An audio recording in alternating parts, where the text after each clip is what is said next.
hein, la capitale du Beaume. Vous êtes ici au sein du district minier de Cabrières-Perret. C'est un petit district minier qui fait environ 4 km². Donc voilà, qui se limite à la commune de Cabrières, que vous avez au bout de là-bas, et de la commune de Perret, et avec plusieurs collines qui ont servi à l'activité métallurgique.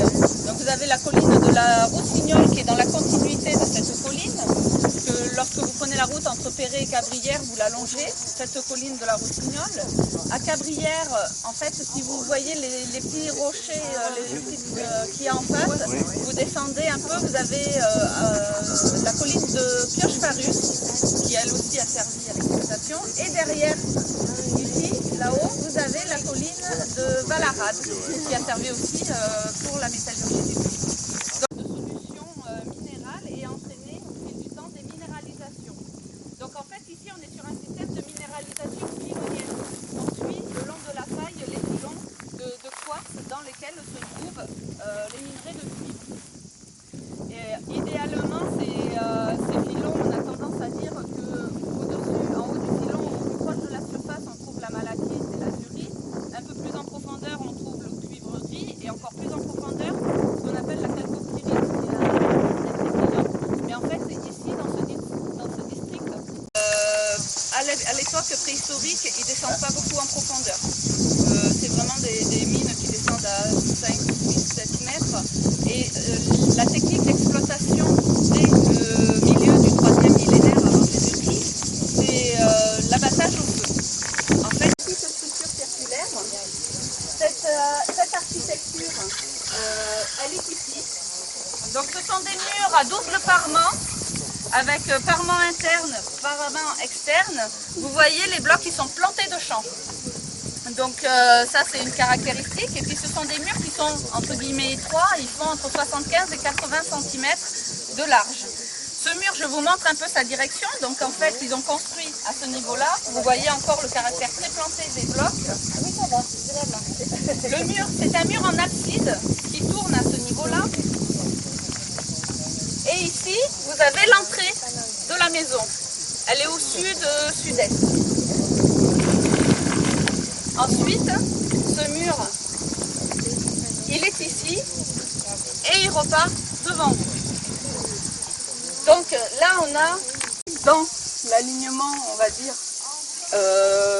dans l'alignement central de la maison, ici, on a trouvé un trou de poteau. Donc a priori, ce sont des cabanes qui étaient avec une ligne de poteau centrale pour tenir la toiture, qui devait après descendre de manière assez importante. Donc voilà pour cette première phase architecturale dans ce secteur.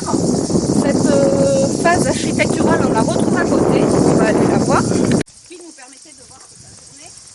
Et puis on a démonté le mur simplement ici. Je te laisse donc présenter le foyer métallurgique tel que tu l'as pu l'observer. C'est pas le plus spectaculaire de la fouille, mais il est parlant quand même.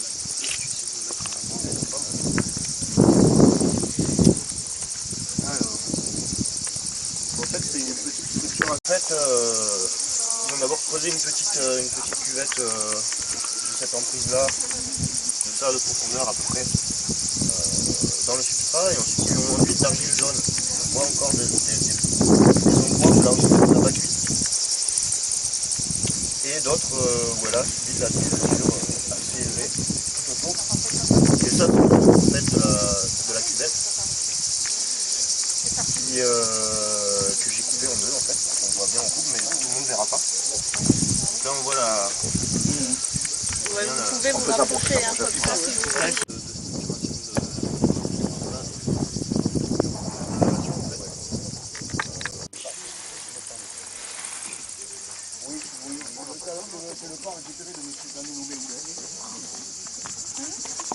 Alors cette phase voilà. elle se caractérise. C'est que là on est au plus près du Paléochenal et que pendant l'occupation de cette cabane, ils se sont servis du Paléochenal pour creuser une fosse encore plus grande qui a servi de rejet métallurgique et domestique et tout ça. Et aussi, ce qui est très intéressant, et là je reviens à ce que tu disais par rapport à l'eau et la veine et tout ça, c'est qu'ici on avait en fait, on a eu des ondes très violentes. Et pendant 3 jours, on a vu l'eau entre les murs, là, il y a l'espace où l'espace il est. Donc voilà.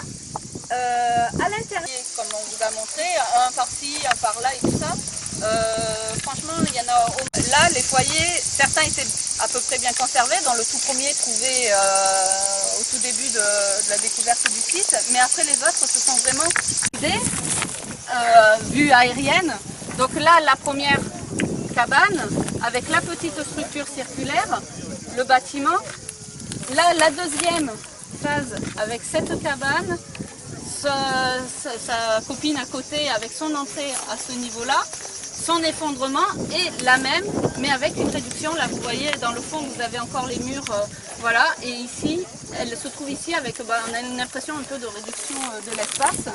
Et voici la dernière phase architecturale, complètement différente de ce que l'on peut voir. Donc là, ça vous offre un peu une vue aérienne de ces avec donc la chape d'argile jaune qui a cuit et on a un dégradé chromatique de cette argile qui évolue vers quelque chose de gris bleu quand c'est très cuit, et puis après orange, puis rouge et puis dessous le jaune. Donc on voit très bien les dégradés chromatiques.